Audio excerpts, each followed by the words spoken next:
Vou começar falando de estádio próprio, galera, porque Lauro Jardim, colunista do jornal o Globo, ele subiu uma matéria aí muito interessante e eu confirmei, de fato procede. Ele diz o seguinte: numa reunião que acabou há pouco mesmo, com Eduardo Paes e com o deputado Pedro Paulo, o presidente do Flamengo, Rodolfo Landim, e seu vice-presidente-geral, Rodrigo Dunst, receberam oficialmente o apoio da Prefeitura do Rio de Janeiro para a construção de um estádio do clube no gasômetro, na zona portuária da cidade. As conversas com o prefeito e o deputado incluíram aprovação e eventual transferência do potencial construtivo da sede social da Gávea, fator que deve ajudar a concretização do projeto do novo estádio. O potencial construtivo se refere à quantidade de construção permitida em um terreno de sua propriedade. Esta medida é utilizada para controlar o crescimento urbano de acordo com o plano diretor de cada cidade. Beleza, uma etapa foi superada, falta outra, a financeira, que ainda está encrencada. O Flamengo negocia com a Caixa o estádio. O clube quer erguê-lo no terreno do banco. Várias reuniões têm sido realizadas, mas, por enquanto, sem qualquer chance de fechar um acordo. Motivo? Divergências ainda grandes entre as avaliações que as partes fizeram da propriedade. Bom, galera, a gente pode olhar o copo meio cheio, meio vazio, como diz a própria matéria aí. Acho que o copo meio vazio, a questão financeira ainda está pesando, embora o Flamengo tenha condições, tenha receita, tenha caixa para fazer a compra do terreno, mas, obviamente, não é porque você tem dinheiro que você vai sair gastando à toa. Não é assim que se faz. Não é assim que se faz. E o Flamengo está agindo de maneira correta, na minha opinião. Copo meio cheio. Pelo visto, e eu já venho falando isso aqui, que era o meu sentimento, essa história de estádio próprio vai sair do papel. Vai demorar, é claro, não é da noite para o dia, nem do dia para a noite. Mas, ao menos, Rodolfo Landim, atual presidente do Flamengo, e o seu vice, Rodrigo Dunst, estão se movimentando bastante para fazer com que esse projeto saia do papel. Ah, mas está fazendo por ser ano político. Não sei, nem quero saber. Eu, como torcedor do Flamengo e até mesmo como jornalista que acompanha o dia a dia do clube, torço para que o Flamengo tenha logo seu estádio próprio. Só falta isso para esse clube enorme.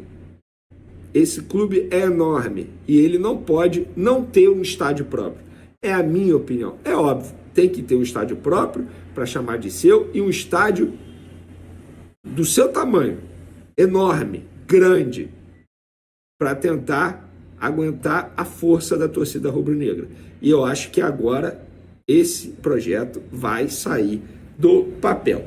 Mudando de assunto, hoje teve entrevista coletiva do Carlinhos, vai usar o número 22 no Flamengo, tá bom? Fica aí a curiosidade para quem gosta de saber de número. E após a entrevista do Carlinhos, que foi boa, ele foi sincero, falou que Nova Iguaçu é passado, que o pai dele falou para ele assim: cara, você vai jogar no time do Zico. Isso é sensacional, tá? Só para vocês terem noção do que é o Zico, o que representa o Zico. Óbvio, vocês têm noção, mas não custa nada a gente lembrar. E após a coletiva do Carlinhos, como de praxe, Marcos Braz e Bruno Spindel falaram com a imprensa. E uma dessas declarações, o Bruno Spindel, ele pediu a palavra e ele falou o seguinte: desculpa se eu for redundante, são cerca de 80 jogos no ano. É humanamente impossível para qualquer atleta jogar 80 jogos no seu mais alto nível de rendimento, quiçá sem se lesionar. Se você o colocar nos 80 jogos, o risco de o atleta se lesionar é enorme. Com todos os recursos que o Marcos Braz colocou, é o que vai ser em relação ao calendário. O Flamengo criou um elenco robusto para disputar todas as competições. Você tem clube com folha salarial similares ou até maiores em relação ao do Flamengo. Não é só o recurso financeiro que traz a competitividade, mas é um indicador. Você tem os 9 jogos da Copa América em que o Flamengo vai ser desfalcado. Essa escolha de priorizar a Copa do Brasil, quem fez foi a CBF, acho que a CBF fez uma escolha comercial. Ela deve lucrar 200, 300 milhões. É uma dedução. Do ponto de vista esportivo, não faz sentido você tirar todos os atletas de seleção, que devem ser 40 no Brasileiro, e desprestigiar o campeonato. É a última vez que vamos tocar nesse assunto antes de o campeonato começar. Mas a CBF rompeu um princípio que ela tinha da isonomia quando fez essa escolha. O Campeonato Brasileiro não tem isonomia esportiva. ele é mais difícil e desequilibrado para os clubes que têm atletas convocados. Gente, com todo respeito, o Bruno Spindel está coberto de razão. E esse assunto mostra como o futebol brasileiro não é nada unido, muito pelo contrário. Porque todos os clubes da Série A, por que eles não reclamaram? Foram apenas alguns que foram à CBF pedir a paralisação do Campeonato Brasileiro durante a Copa América. Vocês sabem por quê? Ninguém fala, mas eu vou falar. Porque o time que não vai ter nenhum convocado quer tirar proveito do Flamengo, por exemplo, que vai ter meio time titular convocado para a seleção de Copa América. É por isso. É um olhando para o seu próprio nariz, para o seu próprio umbigo. Ninguém está afim de valorizar ou melhorar o produto futebol brasileiro. Os clubes, ou melhor, quem representa esses clubes, eles só querem tirar proveito da situação. E é isso. Se a gente for parar e analisar, olha quantos clubes foram lá na CBF reclamar, pedir a paralisação do brasileiro durante a Copa América. Alguns. Aqui no Rio de Janeiro, vários foram. Confesso que eu não lembro se foram os 4 grandes. Mas eu sei que Flamengo, Vasco e Fluminense foram. Não lembro se o Botafogo foi, então eu não quero ser injusto aqui. Mas alguns foram. Quando, na verdade, era para todos irem. E é isso. Quem tem o melhor elenco é prejudicado no Campeonato Brasileiro. O Bruno Spindel está coberto de razão. Coberto, e está certo.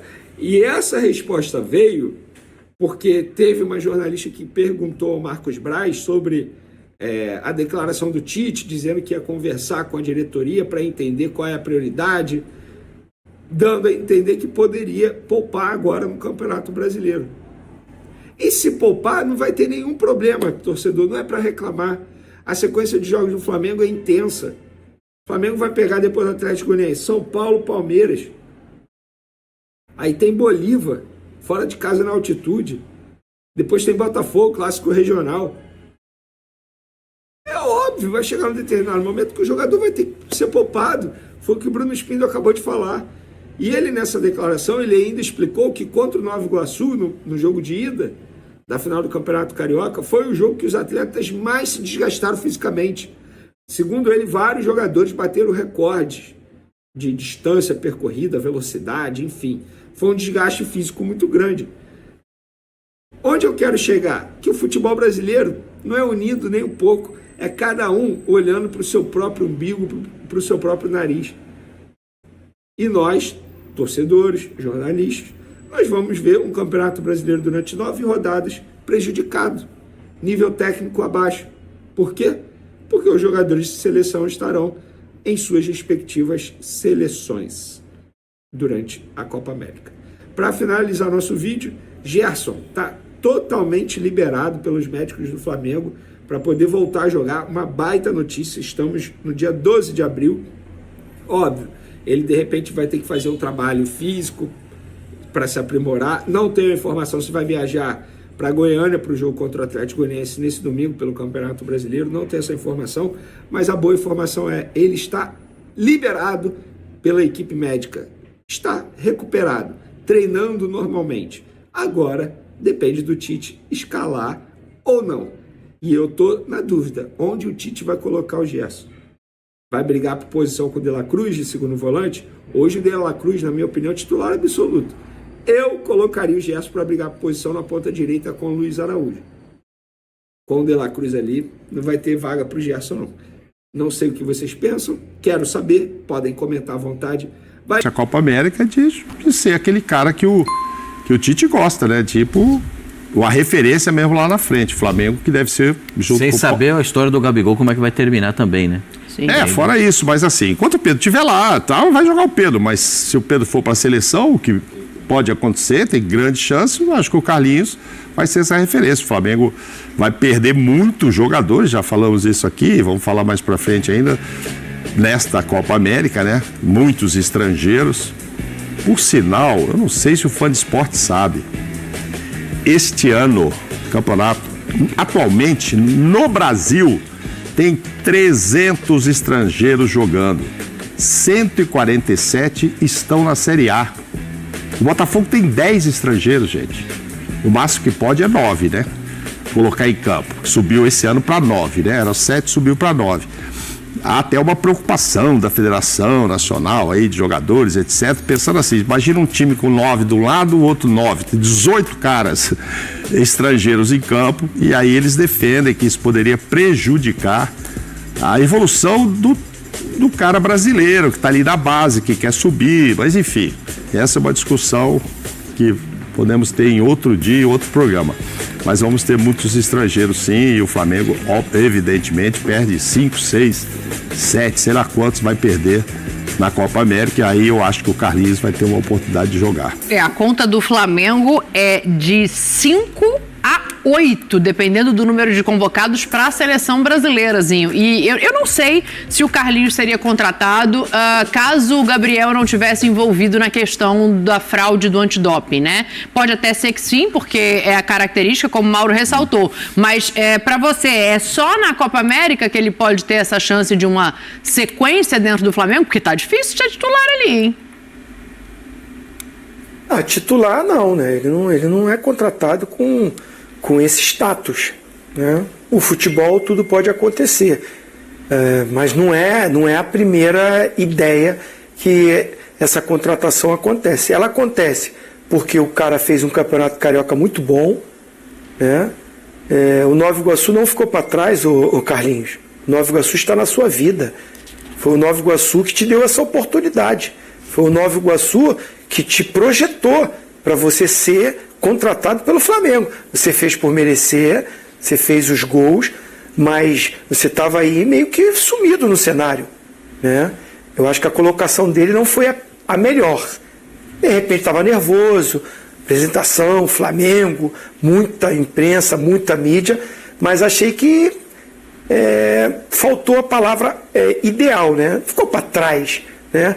Eu saí do Flamengo, fui para o Palmeiras, o Flamengo ficou para trás na minha vida? Nunca.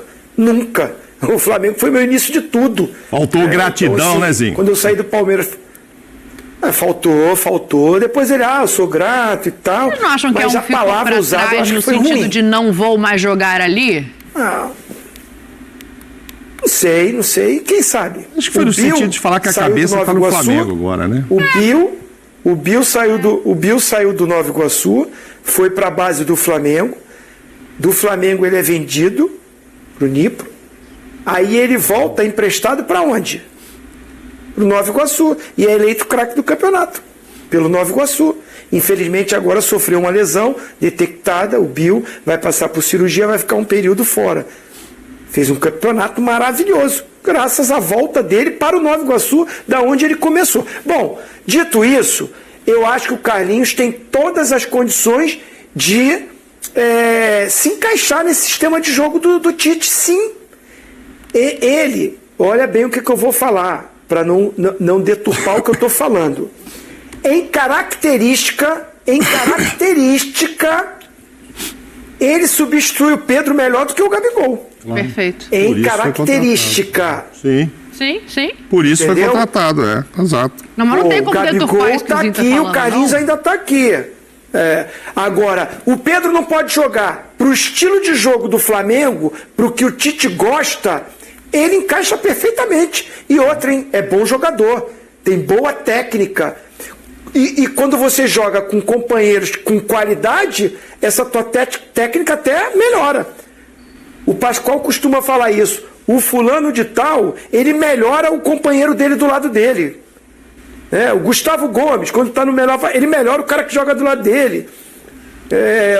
E aí a gente pode citar outros nomes. Então o Carlinhos jogando, quando ele tiver uma oportunidade, vamos dizer que ele entra no time, o Pedro está muito desgastado e tal, tem que segurar o Pedro num jogo. Entra o Carlinhos. Aí do lado dele está o Cebolinha voando. Aí do outro lado está o Luiz Araújo ou o Bruno Henrique. Aí aqui por trás chegando para alimentar, para passar a bola para ele, está o De La Cruz e o Arrascaeta. Tá ruim? Tem todas as condições porque ele é bom jogador, bem treinado, né, com a cabeça boa ali, pode ajudar sim, pode ajudar e bastante. Ficou tão claro que o Pascoal vai até concordar com você, Zinho, depois do que você falou. O Carlinhos é um jogador revelado pelo Corinthians, com poucas oportunidades no time principal do Corinthians, e até quando jogou na equipe principal do Corinthians as pessoas torciam o nariz, porque o futebol brasileiro as pessoas não têm muita paciência com quem começa. É interessante porque o Palmeiras tem toda essa paciência que a gente está vendo agora, o Flamengo também tem. O Flamengo botou um centroavante a esse menino que veio da base, aí, que foi campeão sul-americano da Libertadores Sub-20, que joga de centroavante. De centroavante? Que entrou outro dia no jogo do Flamengo, é muito bom jogador, atacante, muito bom jogador. Vitor Hugo. Não, você está falando que é da base ainda, não subiu. Alguém vai me ajudar aqui na hashtag que eu não estou lembrando, não. Fez 18 anos, fez um gol agora, fez... Entrou recentemente. A hashtag vai subir aqui o nome dele, mas vai falando aí. O Carlinhos é um jogador que é um definidor de jogadas. Saudações rubro-negras, sejam todos bem-vindos e bem-vindas ao nosso canal Mengão News Oficial. Espero que vocês tenham gostado aí, pessoal, das informações, né, a apresentação aí do Carlinhos. Comente aí o que você achou, né, da fala do jogador a respeito de ter dito, né, que o Nova Iguaçu ficou para trás. Realmente faltou aí um pouco de gratidão, né, com a equipe do Nova Iguaçu.